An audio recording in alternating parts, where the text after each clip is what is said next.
Halo, selamat datang di channel Ruang Taktik. Di video kali ini, kita akan analisis wonderkid Real Madrid, Eduardo Camavinga. Pemain berusia 20 tahun ini didatangkan dari Rennes dengan harga 40 juta euro. Posisi naturalnya adalah seorang gelandang tengah. Namun siapa sangka ia bermain sangat baik di posisi fullback kiri. Yap, Carlo Ancelotti memasang Camavinga pada posisi tersebut untuk menggantikan Ferland Mendy yang lebih sering dibekap cedera. Memang, role-nya berubah lantaran Camavinga bukanlah tipikal fullback klasik yang lebih sering melakukan overlap menyisir sayap. Namun kemampuannya sebagai pemain tengah juga dipakai oleh Ancelotti untuk bermain inverted atau masuk ke tengah. Peran ini makin jamak dimiliki fullback modern. Sebut saja Trent Alexander-Arnold, Joao Cancelo, serta Zinchenko. Mereka akan masuk ke tengah atau jadi pemain tengah pada situasi tertentu, tergantung taktiknya. Dan hal yang sama dilakukan Ancelotti dengan Camavinga. Nah, penasaran dengan detail peran baru Camavinga ini? Let's go, kita bahas sama-sama.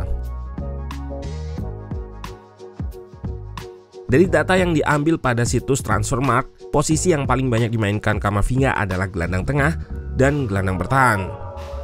Terlihat juga posisi left back atau back kiri baru dijalaninya 16 kali, belum ada 50% dari total penampilan.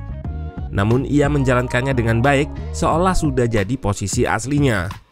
Ini menunjukkan pemahaman taktikal Camavinga yang tinggi. Bagaimana cara Camavinga memahami role barunya? Yap, Carlo Ancelotti adalah tipe manajer yang bisa develop atau mengembangkan pemainnya untuk jadi pesepak bola yang pandai meregulasi atau mengatur dirinya sendiri dalam respon situasi di lapangan. Pemain di-trigger untuk jadi pesepak bola yang punya solusi atas masalah-masalah di lapangan. Bukan berarti membiarkan pemainnya sebebas-bebasnya, namun ia mendesain latihan agar pemain mampu berpikir sendiri ketika situasi yang berbeda dari latihan terjadi. Ingat, latihan itu nggak bisa mereplikasi atau mengcopy situasi pertandingan sama persis. Ini limitasi atau batasan dari latihan. Bisa saja pemain melakukan latihan penalti 100 kali dan masuk semua, namun di pertandingan tentu sangat berbeda.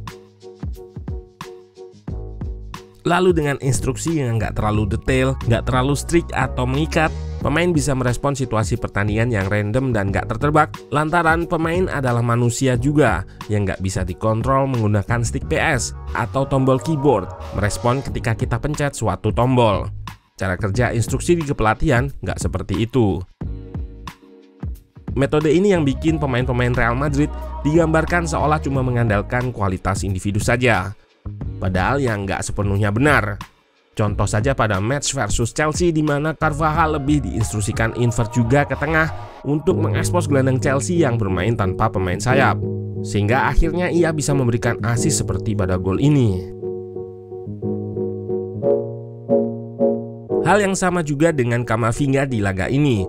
Diinstruksikan invert atau masuk ke tengah seperti pada klip ini ketika ia masuk ke tengah menggantikan posisi Modric yang naik.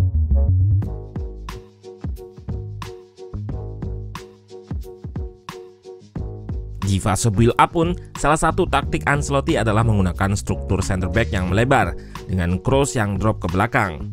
Dan Camavinga pun invert ke tengah untuk jadi gelandang mengisi posisi yang ditinggalkan cross.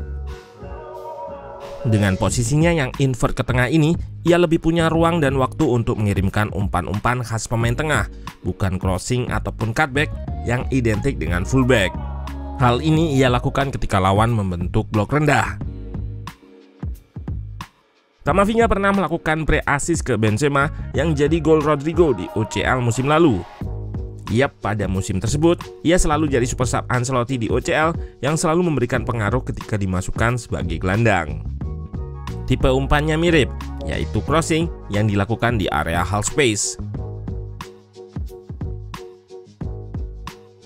Pun begitu, ia juga nggak selalu invert atau masuk ke tengah. Ini yang dimaksud dengan kemampuan regulasi atau mengatur sendiri dari Camavinga dan pemain-pemain Real Madrid lain. Ia akan melihat situasi di sekitar, lalu membuat keputusan akan bergerak kemana. Di klip ini, ia tetap di sayap lantaran memang kosong, ditinggal Vinicius yang masuk ke tengah. Juga ketika melakukan wide overload bersama penyerang lain guna membongkar pertahanan lewat sayap. Yang membuat Camavinga spesial lagi adalah skill set uniknya sebagai ball winner atau pemenang duel-duel rebut bola dipadukan dengan kemampuan dribbling. Kebanyakan pemain yang punya atribut ball winner nggak dibarengi kemampuan dribbling, namun Camavinga berbeda. Ini yang membuatnya spesial serta mampu bermain di beberapa posisi. Lihat saja aksinya di laga versus City ketika harus menghadapi situasi 1 versus 2. Dengan ketenangan, ia membaca arah serangan dan melakukan blok terhadap crossing Walker. Camavinga memang punya kemampuan membaca permainan yang tinggi, sehingga mampu menebak kemana arah serangan lawan akan dilancarkan, seperti pada laga versus Chelsea ini. Kemampuan ball winning ini juga bisa bikin Real Madrid tetap menekan lawan dan memenangkan bola kembali. Ini juga alasan ia dijadikan inverted fullback yang gak selalu overlap atau naik, sehingga bisa menjaga tim dari serangan balik lawan.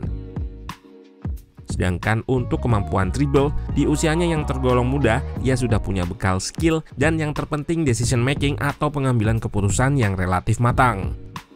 Biasanya pemain muda akan banyak melakukan skill waktu dribbling. Namun Camavinga nggak terlalu. Ia lebih menggunakan body feint, akselerasi untuk berhenti serta bergerak lagi dengan kecepatan. Untuk ukuran pemain muda lagi, pemain bernomor punggung 12 ini juga punya ketenangan di atas rata-rata. Memang hal ini beresiko.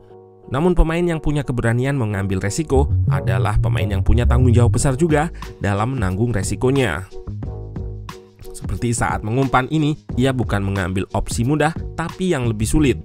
Hal ini dilakukannya agar lawan nggak bisa lakukan press segera ke pemain yang lebih jauh daripada pemain yang dekat. Kombinasi kemampuan memenangkan bola serta dribble terlihat pada klip ini, di mana ia sempat kehilangan bola namun merebut kembali dan lakukan dribble yang harus dilanggar lawan. Memang masih terlalu dini untuk menilai Camavinga apakah ia nanti akan jadi pemain besar.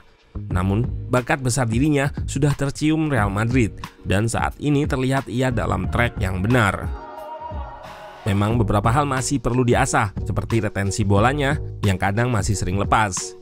Menarik untuk ditunggu kiprahnya serta kejutan apa lagi pada musim depan nanti dari Camavinga. Apakah ia akan tetap berada di fullback kiri ataupun ia akan kembali menjadi gelandang, baik itu box to box ataupun gelandang bertahan.